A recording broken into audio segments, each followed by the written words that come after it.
When the Japanese attacked Pearl Harbor, our west coast became a potential combat zone. Living in that zone were more than 100,000 persons of Japanese ancestry, 2/3 of them American citizens, 1/3 aliens. We knew that some among them were potentially dangerous.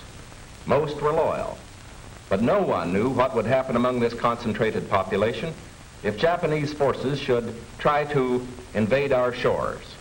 Military authorities therefore determined that all of them, citizens and aliens alike, would have to move. This picture tells how the mass migration was accomplished. Neither the Army nor the War Relocation Authority relished the idea of taking men, women, and children from their homes, their shops, and their farms. So the military and civilian agencies alike determined to do the job as a democracy should, with real consideration for the people involved. First attention was given to the problems of sabotage and espionage. Now, here at San Francisco, for example, convoys were being made up within sight of possible Axis agents. There were more Japanese in Los Angeles than in any other area. At nearby San Pedro, houses and hotels occupied almost exclusively by Japanese were within a stone's throw of a naval air base, shipyards, oil wells. Japanese fishermen had every opportunity to watch the movement of our ships. Japanese farmers were living close to vital aircraft plants. So as a first step, all Japanese were required to move from critical areas such as these. But of course, this limited evacuation was a solution to only part of the problem. The larger problem, the uncertainty of what would happen among these people in case of a Japanese invasion, still remained. That is why the commanding general of the Western Defense Command determined that all Japanese within the coastal area should move inland. Immediately, the Army began mapping evacuation areas and for a time encouraged the Japanese to leave voluntarily. But trouble for the voluntary evacuees soon threatened in their new locations. So the program was quickly put on a planned and protected basis. Thereafter, the American citizen Japanese and Japanese aliens made their plans in accordance with Army orders. Notices were posted.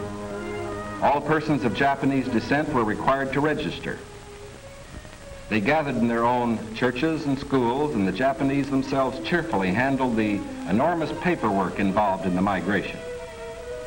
Civilian physicians made preliminary medical examinations. Government agencies helped in 100 ways. They helped the evacuees find tenants for their farms. They helped businessmen lease, sell, or store their property.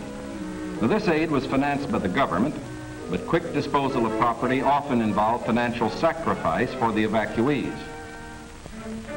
Now the actual migration got underway. The Army provided fleets of vans to transport household belongings and buses to move the people to assembly centers. The evacuees cooperated wholeheartedly.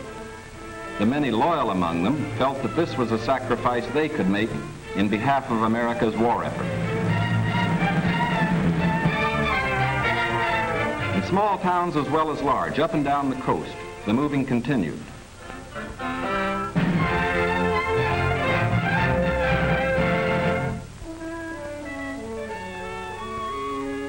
Behind them, they left shops and homes they had occupied for many years.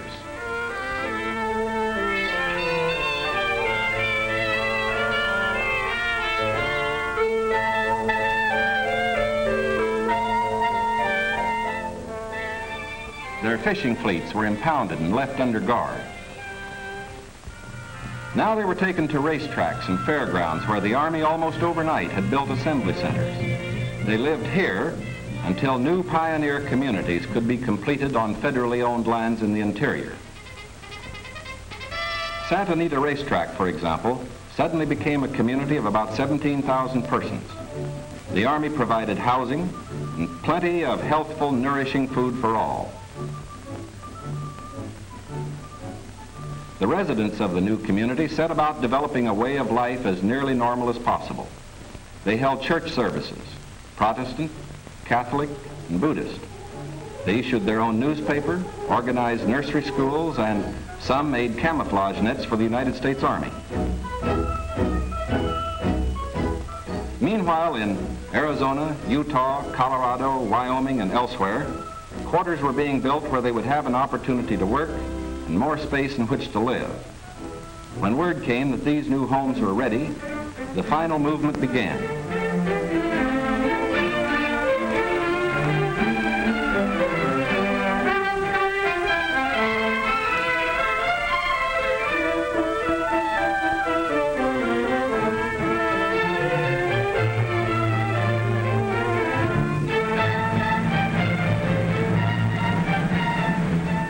At each relocation center, evacuees were met by an advance contingent of Japanese who had arrived some days earlier and who now acted as guides.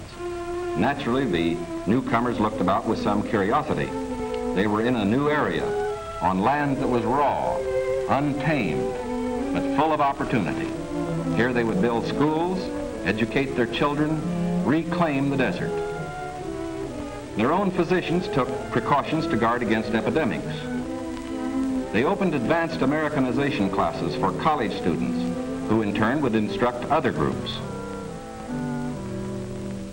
They made a rough beginning at self-government, for while the Army would guard the outer limits of each area, community life and security within were largely up to the Japanese themselves.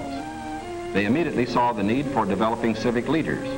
At weekly community meetings, citations were given to the block leaders who had worked most diligently.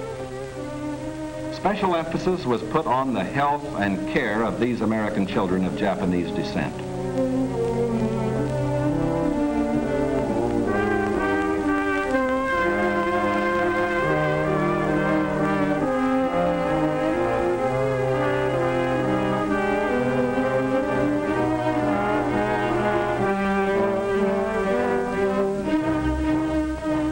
Their parents, most of whom are American citizens, and their grandparents, who are aliens, immediately wanted to go to work. At Manzanar, they built a lath house and began rooting guayuli cuttings. The plants, when mature, will add to our rubber supply.